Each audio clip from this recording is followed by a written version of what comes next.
अपना उम्मीदवार घोषणा करने के बाद उन्होंने अपनी सहयोगियों से बात की होगी पहले। कुछ सहयोगियों ने उनका समर्थन किया, कुछ का विरोध जो सार्वजनिक रूप से दिखाई पड़ रहा है। एनडीए और बीजेपी के वरिष्ठ नेताओं से भी अपने प्रत्याशी की घोषणा के बाद कांग्रेस पार्टी और प्रधानमंत्री जी ने बातचीत की है। इन राजनीतिक परिस्थितियों में, इन राजनीतिक हालात में भारतीय जनता पार्टी और एनडीए को क्या करना है, इसके बारे में पार्टी जल्दी ही बैठेगी और बैठने के बाद एनडीए के साथ सलाह मशवरा करके राष्ट्रपति के चुनाव में पार्टी किस भूमिका में रहेगी उसका निर्णय और उसकी घोषणा करेगी।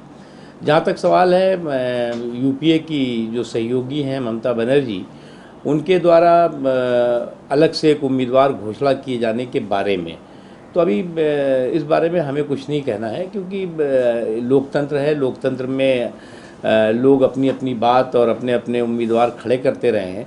ये चिंता हमारी नहीं है। निश्चित तौर से जो भी एनडीए को तय करना होगा, यूपीए को तय करना होगा, वो बैठक करके और इन तमाम राजनीतिक परिस्थितियों में तय करेगी। पर सर, जहाँ बात आते हैं निर्विरोध चुने जाने की, तो वो बात तो सामने नहीं हुई है। देखिए, निर्विरोध तो कभी बहुत कम ऐसा समय हुआ होगा कि जब निर्विरोध चुना गया हो।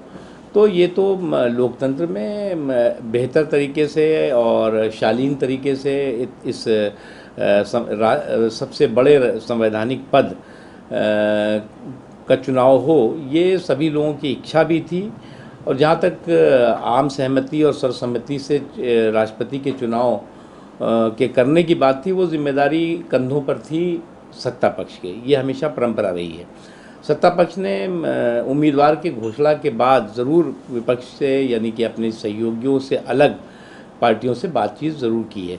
इन राजनीतिक परिस्थितियों में, इन बदले हुए हालात में बीजेपी को और एनडीए को क्या करना है, वो हम एक बार बैठेंगे, आपस में चर्चा करेंगे। जो और पार्टियां हमारे साथ हैं उनसे भी हम चर्चा करेंगे और चर्चा करने के बाद पार्टी क्या निर्णय करेगी उसकी जानकारी सबको दी। उपराष्ट्रपति पद पे कोई सर दावेदारी जसवंत सिंह साहब अपना नाम शायद आगे कर रहे हैं और बातचीत सभी दलों के लोगों से और वरिष्ठ नेताओं से कर रहे हैं। देखिए, अभी तो राष्ट्रपति चुनाव की बात चल रही है। अभी उपराष्ट्रपति चुनाव की बात तो कहीं पर आई नहीं है। जहाँ तक सवाल है, इंडिविजुअल तरीके से बहुत से लोग अपने अपने उम्मीदवारी के बारे में बात करते रहे हैं, लेकिन एनडीए और भारतीय जनता पार्टी किसी उम्मीदवार को अधिकृत रूप से समर्थन देगी या उम्मीदवार को खड़ा करेगी, उसकी जानकारी बैठक के बाद और आपस में सलाह मशवरे के बाद आपको पता लगेगी। अगर कलाम साहब चुनाव में उतरते हैं तो क्या भाजपा उनके साथ है? देखिए, अभी हमने किसी भी उम्मीदवार के बारे में चर्चा ही नहीं की और ना ही हमारी तरफ से किसी उम्मीदवार को समर्थन दिया गया, ना किसी उम्मीदवार का नाम घोषित किया गया। अभी जो उम्मीदवार भी दिखाई पड़ रहे हैं वो एनडीए या भारतीय जनता पार्टी द्वारा घोषित उम्मीदवार है नहीं। तो इसलिए अभी हम किसी को समर्थन देंगे, किसी का समर्थन लेंगे, किसको हम खड़ा करेंगे, इसका तो अभी दूर तक सवाल ही नहीं पैदा होता।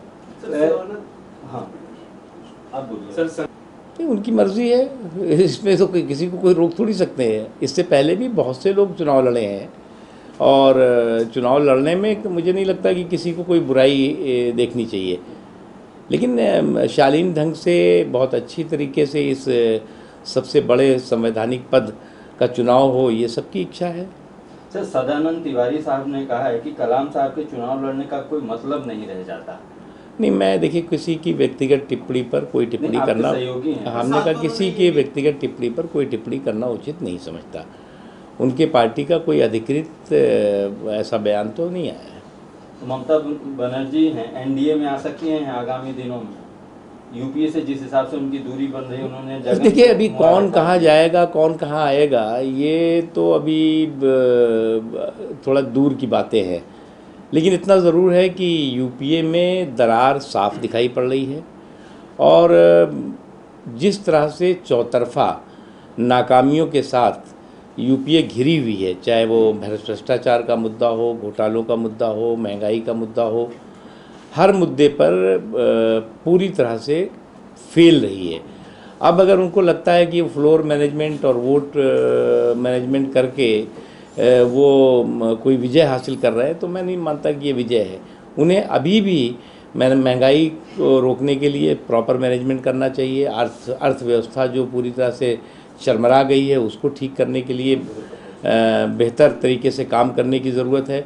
और उन्हें ये नहीं समझ लेना चाहिए कि इन तमाम छोटी छोटी चीज़ों से उनके ऊपर जो जिम्मेदारी देश की जनता ने दी है वो जिम्मेदारी पूरी हो गई है। और इसीलिए हम 22 जून को पूरे देश में जेल भरो आंदोलन करने जा रहे हैं, जो महंगाई के ख़िलाफ़ होगा, पेट्रोल के बढ़े हुए बेतहाशा बढ़े हुए दामों के ख़िलाफ़ होगा।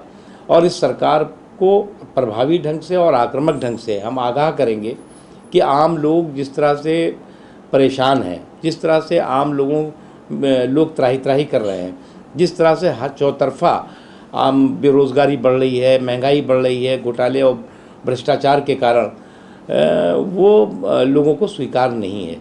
और इसलिए सरकार को महंगाई पर कंट्रोल करने के लिए, महंगाई माफियाओं पर नकेल डालने के लिए और पेट्रोल के दामों को पूरी तरह से वापस लेने के लिए हम 22 जून को पूरे देश में बड़ी संख्या में जेल भरो आंदोलन का कार्यक्रम करने